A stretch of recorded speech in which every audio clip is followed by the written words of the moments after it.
வணக்கம். இன்று 2024 ஆண்டு புரட்டாதி மாதம் 3ஆம் நாள் வியாழக்கிழமை.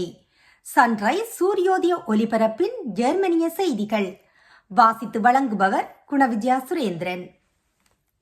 இதுவரை ஜெர்மனியின் கிழக்கு மற்றும் தெற்கு நில எல்லைகளில் மட்டும் பாதுகாப்பு பரிசோதனைகள் நடத்தப்பட்டு வந்த நிலையில் ஜெர்மனியின் அனைத்து எல்லைகளிலும் பாஸ்போர்ட் கட்டுப்பாடுகள் நீடிக்க இருப்பதாக ஜெர்மன் உள்துறை அமைச்சரான நான்சி பேசர் தெரிவித்திருந்தார்.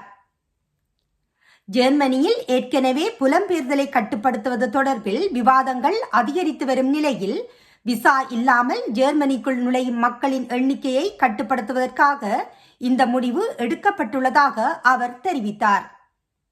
அதன்படி குறைந்தபட்சம் அடுத்த 6 மாதங்களுக்கு ஜெர்மனியின் வடக்கு மற்றும் மேற்கு எல்லைகள் வழியாக ஜெர்மனிக்குள் நுழைவோரும் சோதனைக்கு உட்படுத்தப்பட இருக்கின்றார்கள்.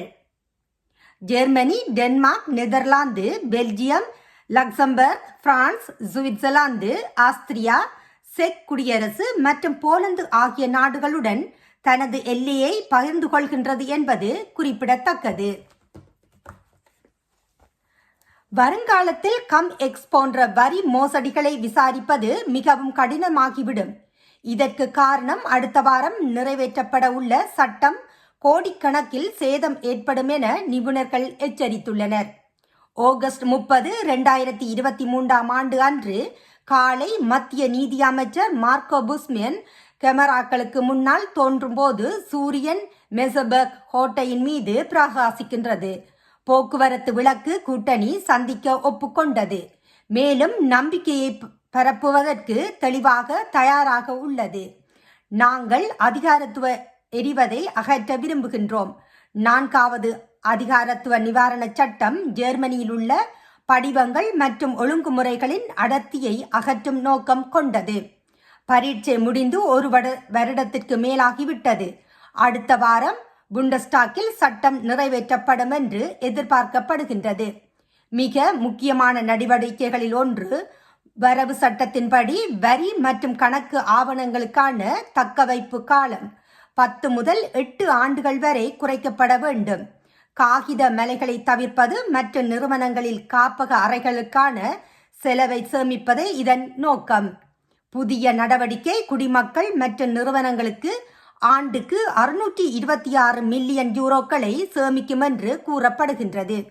சேமிப்பை பொறுத்தவரை தக்கவைப்பு காலத்தை குறைப்பது புதிய சட்டத்தின் மையமாகும். புகலிட உரிமை அடிப்படை சட்டத்தில் உள்ளது. பிராண்டன்பர்க்கின் உள்துறை மந்திரி ஸ்டூப்கென் இப்போது அதை ஒழிக்க அழைப்பு விடுத்துள்ளார். ஜெனீவா அகதிகள் மாநாடு அதை தேவையற்றதாக ஆக்குகின்றது என்று CDU அரசியல்வாதி கூறினார்.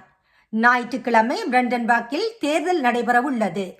புகலிடம் மற்றும் இடம்பெயர்வு விவாதத்தில் பிராண்டன்பர்க்கின் உள்துறை மந்திரி மைக்கேல் ஸ்டூப்கன் புகலிட சட்டத்தை தற்போதுள்ள வடிவில் ஒழிக்க வேண்டும் என்று வாதிடுகின்றார். அடிப்படை சட்டத்தில் புகலிடத்திற்கான தனிநபர் உரிமை இனி அவசியமில்லை.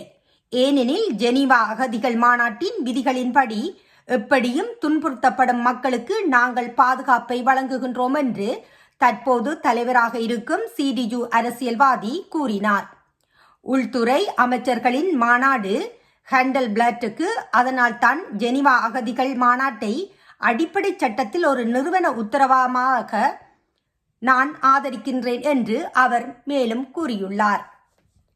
இத்துடன் இன்றைய ஜெர்மன் செய்திகள் நிறைவு காண்கின்றது. மீண்டும் மற்றுமொரு செய்திகளுடன் சந்திக்கும் வரை நன்றி, வணக்கம்.